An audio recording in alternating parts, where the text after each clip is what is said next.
नमस्कार मित्रांनो, मराठी ऑटोकट्टा या यूट्यूब चॅनलमध्ये तुमचं पुन्हा एकदा स्वागत आहे. आज मी तुमच्यासोबत एक अत्यंत महत्त्वाचा असा विषय डिस्कस करणार आहे. ते म्हणजे इथेनॉलयुक्त पेट्रोल म्हणजेच E20 पेट्रोल. आणि हा विषय डिस्कस करण्यामागचं कारण म्हणजे रिसेंटलीच ह्या E20 पेट्रोल संदर्भात एक जनहित याचिका सुप्रीम कोर्टामध्ये दाखल झालेली आहे. ॲडव्होकेट अक्षय मल्होत्रा यांनी ही जनहित याचिका दाखल केलेली आहे. आता ही जनहित याचिका का दाखल केली वगैरे मी पुढे डिस्कस करणार आहे. पण त्याच्या अगोदर E20 पेट्रोल म्हणजे काय हे मी तुम्हाला सांगणार आहे. आजच्या घडीला आपल्या सर्वांच्याकडे एखादी पेट्रोलची 2 व्हीलर किंवा 4 व्हीलर आहेच.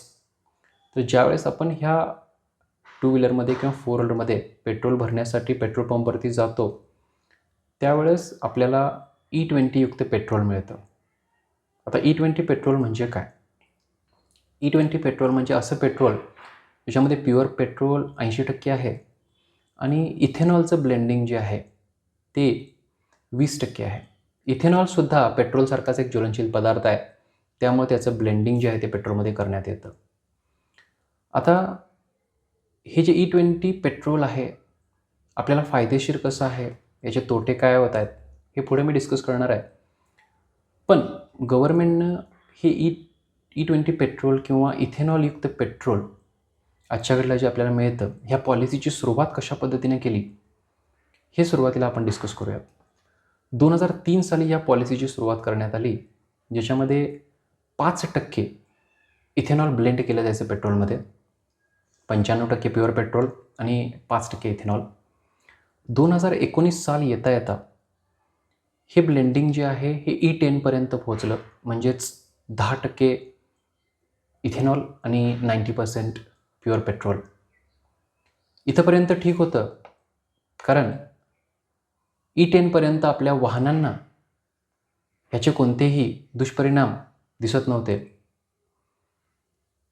प्लस ज्यावेळेस 2019 साली आपण हे टार्गेट अचीव केलं, गव्हर्नमेंटनं एक टार्गेट ठेवलं की 2030 सालापर्यंत आपण हे ब्लेंडिंग जे आहे ते 25% न्यायचं, म्हणजेच 20% न्यायचं, म्हणजेच E20 पेट्रोल कस्टमर्सना द्यायचं, ग्राहकांना द्यायचं. पण ठरवलेल्या टार्गेटच्या 5 वर्ष अगोदरच आपण हे ध्येय अचीव केलेलं आहे. आणि आजच्या घडीला 2025 साली जे आपल्याला E20 पेट्रोल मिळतं, त्याच्यामध्ये 18 ते 19% इथेनॉलचं ब्लेंडिंग करण्यात आलेलं असतं. आता फायदा आणि तोट्याविषयी बोलूयात. फायदे काय आहेत? भारत हा एक असा देश आहे जिथं देशाच्या गरजेच्या 85% क्रूड ऑइल, कच्चं तेल आयात केलं जातं. म्हणजेच भारताचा बराचसा पैसा हा क्रूड ऑइल खरेदीवरती खर्च होतो आणि ह्या क्रूड ऑइलपासूनच आपले पेट्रोल किंवा डिझेल बनतं. सो हा जो खर्च आहे याच्यावरती कुठेतरी नियंत्रण आणण्यासाठी इथेनॉल ब्लेंडिंगचा ऑप्शन जो आहे तो गव्हर्नमेंटनं त्यावेळेस निवडला. इथेनॉल जे बनतं ते कशापासून बनतं? तर एकतर ऊसापासून बनतं, दुसरं मक्यापासून बनतं आणि तिसरं तांदळापासून बनतं. आणि ही तिन्ही गोष्टी ज्या आहेत ह्या आपल्याकडं मुबलक प्रमाणात अवेलेबल आहेत आणि शेतकरी जे आहेत ते ह्या गोष्टी उत्पादन करतात, त्यामुळे शेतकऱ्यांनासुद्धा याचा फायदा होणार आहे. त्यामुळं हे 2 फायदे लक्षात घेता गव्हर्नमेंटनं इथेनॉल ब्लेंडिंग जे आहे ते स्टार्ट केलं होतं. ॲज वेल ॲज याच्यामध्ये प्रदूषणावरती थोड्याफार प्रमाणात नियंत्रण होतं. म्हणजेच प्युअर पेट्रोल याचं ज्वलन झाल्यानंतर जेवढा कार्बन डायऑक्साईड इमिट होतो त्याच्यापेक्षा कमी प्रमाणात कार्बन डायऑक्साईड इथेनॉल मिश्रित पेट्रोलमुळं उत्सर्जित होतो ज्यावेळेस त्याचं ज्वलन होतं. त्यामुळे प्रदूषण कमी झालं, आपला आयात शुल्क जे आहे त्याच्यावरती नियंत्रण आलं आणि शेतकऱ्यांना याचा डायरेक्ट फायदा मिळाला.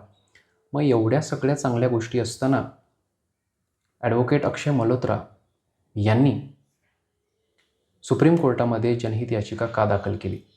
तर त्यांचं म्हणणं असं आहे की ही पॉलिसी इम्प्लिमेंट करताना गव्हर्नमेंटनं सामान्य ग्राहकांना ह्याचे काय दुष्परिणाम फेस करावे लागतील याचा विचार नाही केला. आता असे कोणते दुष्परिणाम आहेत ज्याचा आपल्या सर्वांना इम्पॅक्ट होणार आहे? तर सर्वात आधी हे जे इथेनॉल ब्लेंडिंग केल्यामुळं आपल्या व्हेइकल्सवरती काय परिणाम होणार आहेत हे डिस्कस करूयात. मायलेज ज्याला आपण ॲव्हरेज म्हणतो किलोमीटर प्रति लिटर. तर मायलेजमध्ये गिरावट आलेली आहे. गव्हर्नमेंट ऑफ इंडियाने ज्यावेळेस ही पॉलिसी इम्प्लिमेंट केली त्यावेळेस सांगितलं होतं की साधारणपणे 1 ते 3% मायलेज कमी होईल. पण काही वाहनांच्यावरती सर्वे केल्यानंतर असं लक्षात आलं की साधारणपणे 10 ते 20% मायलेज कमी आलेलं आहे. म्हणजेच मी पूर्वी E10 किंवा E0चं पेट्रोल वापरत होतो, त्यावेळेस जर मला 50 किलोमीटर प्रति लिटरचं मायलेज मिळत होतं, तर आजच्या घडीला मला 45 किलोमीटर प्रति लिटरचं मायलेज मिळते. म्हणजे माझे पैसे जे आहेत ते तिथे खर्च होत आहेत जास्त प्रमाणात. म्हणजे माझ्या खिशाला चाप बसतो आहे. दुसरी गोष्ट मेंटेनन्स.